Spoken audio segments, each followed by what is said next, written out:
नमस्कार friends,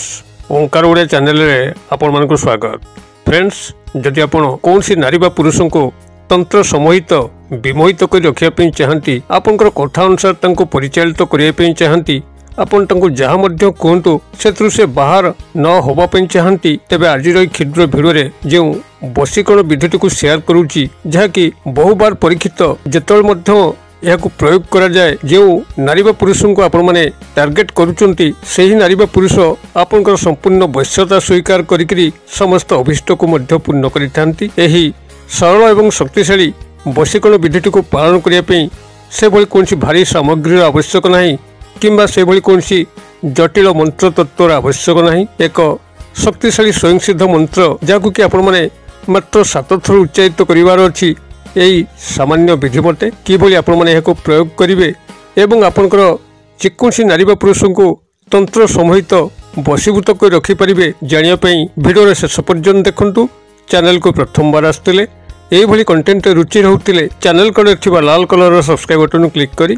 bell icon click करे एवं ऑल नोटिफिकेशन पर क्लिक करी चैनल को सब्सक्राइब कर नियंतु, जेभली कि आमे जेतल मध्य आपण मानक सेबारे एही भली तंत्र मंत्र वीडियो अपलोड करिवु तार सर्वप्रथम नोटिफिकेशन आपण पाखरे पहुंचीबो एवं से सब को आपण माने सर्वदूर देखिकरी किछि ज्ञान आहरण कर परिबे। तबे फ्रेंड्स, एबे नजर पकेबा एक शक्तिशाली वशीकरण विधि जाकु कि आपण माने अत्यंत सहज रे संपादन करि परिबे। जदि वीडियो टुक आपण माने सामान्य ध्यान सहकार देखंती, जेकोसी भाई अथवा भौणी याको खूब सहज रे संपादन करिकरी जदि जीवन भितरे कोनसी स्त्री बा पुरुष को आपण माने से बोली गभीर कोनसी मध्य उद्देश्य परिपूर्ण करिबा उद्देश्य चाहुचंती, मात्र तांको प्राप्त करि पारु नाहंती, देखिबे खूब सहज रे सेही नारी बा पुरुष आपन को धरा देबे एवं तांकरी माध्यम रे आपन जेकोसी मध्य कार्य को खूब सहज रे संपादन करि परिबे। एथि पई आपन को मात्र 2 गोटी सामग्री आवश्यक अछि। गोटे होछि आपनकर हळदी एवं द्वितीय सामग्रीटी आपनकर आवश्यक ता होछि आपनकर क्षीर। एई 2 गोटी जिंस को आपण माने प्रथमे संग्रह करनबार अछि एवं जेतल मध्य आपण एई वशीकरण विधिटी को प्रयोग करिवे, आपण एही वशीकरण विधि माध्यम रे जेकोसी मध्य उद्देश्य जदि आपण मन भितर थाउ, जाकि आज पर्यंत संभव होई पारु नाही, जेबोली कि आपनकर प्रेम प्रणय विवाह जनित कोनसी समस्या किंबा पारिवारिक स्नेह संपर्क रे त्रुटि अथवा चाकरी वृत्तिगत क्षेत्र में उपरिस्थ अफिसर को हाथ मुठा रखिक कौन मध्य कार्य को हासिल करने अथवा कर्मचारी महल कौन नारी बा पुरुष को आपनकर करायत्त करिकरी कौन मध्य अभिष्ट को पूर्ण करने अथवा शत्रु को मध्य आपनकर करायत्त करिकरी तार शत्रुता कबल मुक्त पाइबा किंबा सामाजिक स्तर में आपन कौन नारी बा पुरुष को हाथ मुठा रखिक कौन मध्य मंगलकर कार्य को साधित करने जेकोसी उद्देश्य मध्य आपण एई सरल वशीकरण विधि सहायता संपादन करि परिबे। तेबे किभली आपण माने करिवे एई ध्यान सहकार सुनंतु। प्राथमिक भाव में जा मु शेयर करथली आपण को ए पई 2 गोटी जिंस ही आवश्यक अछि। गोटे होछि आपनकर मोटा हळदी एवं आउ गोटे होछि आपनकर देसी गाईर क्षीर। एई 2 गोटी सामग्री को सामान्य परिमाण रे प्रथमतः संग्रह कर नियंतु एवं जेकोसी दिनर रात्र समय अर्थात आपनकर सप्ताह जो 7 गोटी बार रहउछि, रविवार ठारू आरंभ करके शनिवार पर्यंत ए 7 गोटी बारर जेकोसी गोटे दिन मध्य आपण माने याको करि परिबे। तबे जेतेबेले आपण माने याको प्रयोग करिवे ता आपनकर रात्र समय होइतिबा दरकार। एई भली भाबरे रात्र समय रे आपण जेतेबेले खाद्य खाई सारिकरी शयन करे पे जाउचंती, जेकोसी गोटे मध्य रात्रि रे आपण जेतेबेले सेही नारी बा पुरुष को गभीर भाबरे मने पकेइथिबे, तांकर स्मृति आपनको दंशित करथिबो, सेही भली गोटे रात्रि रे आपण खाद्य खाई सारी शयन करिया गला बेलू आपनकर निजर बेड ऊपर बसंतु एवं आपनकर बामहस्त पापुली रे सामान्य कंचा बटा हळदी को आनंतु एवं ताधरे सामान्य कंचा गाई क्षीर को मिसांतु, जाकि आपण पूर्व संग्रह करके रखिथिबे एवं ए दुईटी को आपण जतले मिसेइबे सेतिबेले ए जो क्षुद्र मंत्र कहूची ए क्षुद्र मंत्रटी को आपण माने 7 थर उच्चारण करिवे। मंत्रटी आपनकर एई भली रहइबो, ओम राजमुखी वश्यमुखी स्वाहा। मु आउथर कहि दोउची, ओम राजमुखी वश्यमुखी स्वाहा। भावुची यार बनान डाकिया को पड़ो ना,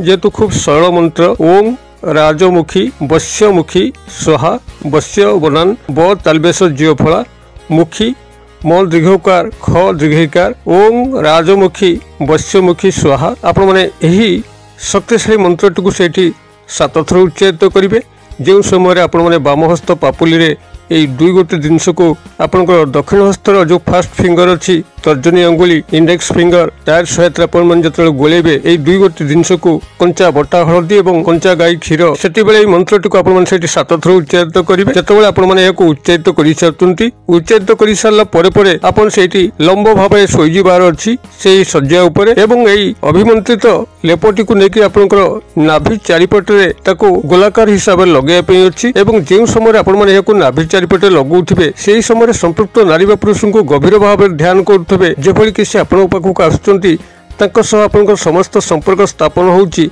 जो संपर्क आपण आशा करुँच से संपर्क एक साकार रूप प्रदान करुँची यही काल्पनिक भाव में उपस्थिति को आपण पाखरे कामना करी यही अभिमंत्रित लेपटी को लेकिन निजर नाभि चारिपटे दक्षिणावर्त भाव में गोलाकार हिसाब से लगेबे एवं लगेवा पूर्व संपृक्त नारी पुरुष को गभीर ध्यान करने सह नाम को 7 थर उच्चारित करेंगे जो नाम आपन जानती उपनाम डाकनाम से ही नामटी को आपण मैंने 7 थर उच्चारित करेंगे यही भाव में आपन से क्रियाटी को समाप्त करी चुपचाप भावना शोई जातु एवं सका उठिकी लक्ष्य करूँ निश्चित किसी न किसी मिराकिल घटव जो नारी पुरुष को आपण मैंने सतत चेष्टा करुले करायत्त करने आज पर्यंत विफल हो आसुले देखिए से नारी पुरुषंकर मति गति एभली भाव में आपण को ढलिया लगे तांकर मन मस्तिष्क इंद्रिय एभली भाव में आपण व्याकुलित हो उठिब से निश्चित कौन ना कौन बाटर आपन को आसी दर्शन करेंगे एवं आपंकर समस्त अभिष्ट को पूर्ण करने तत्पर हेबे यह आपंकर जो भाव में नूतन स्नेह प्रेम प्रणय संपर्क में चमत्कार ढंग से कार्य करें से कौन पुरातन भांगी जाइथिबा ब्रेकअप समस्या को पुनरुद्धार करिबारे अत्यंत सहायक होता है एपरिक जदि पारिवारिक स्नेह संपर्क में कौन त्रुटि रोता है जेभली कि पितामाता संतान मानकर भितर कौन वाद विसंवाद गंडगोल भाई भाई भाई भाउज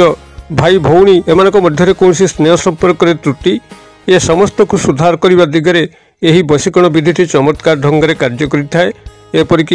चाकरी वृत्तिगत क्षेत्र में उपरिस्थ ऑफिसर जे कि आपन चाकरी समस्त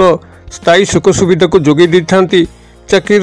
उन्नति करिथांती जदि से आपनकर कथारे रहु नथांती तबे तांकर स्मरणार्थ मध्य आपण माने एई वशीकरण विधिटी को प्रयोग कले से आपनकर वश्यता स्वीकार करिक आपनकर चाकरीर समस्त स्थायी सुख सुविधा को जोगे देबे चाकरीर पदोन्नति करिवे एवं जदि कर्मचारी महल रे कोनसी नारी पुरुष को आपनकर करायत्त करिक कोनसी मध्य कार्य को हासिल करिया पेन थाए तेबे मध्य संभव हो पारिबो एपरिक जदि कोनसी शत्रु को मध्य आपण माने वशीकरण क्रिया रे शामिल कले जे कि आपन को ठीक से बंचै दउ नाही सब बेले आपन को शारीरिक मानसिक आर्थिक क्षयक्षति कर चलती तेबे से अजात शत्रुटी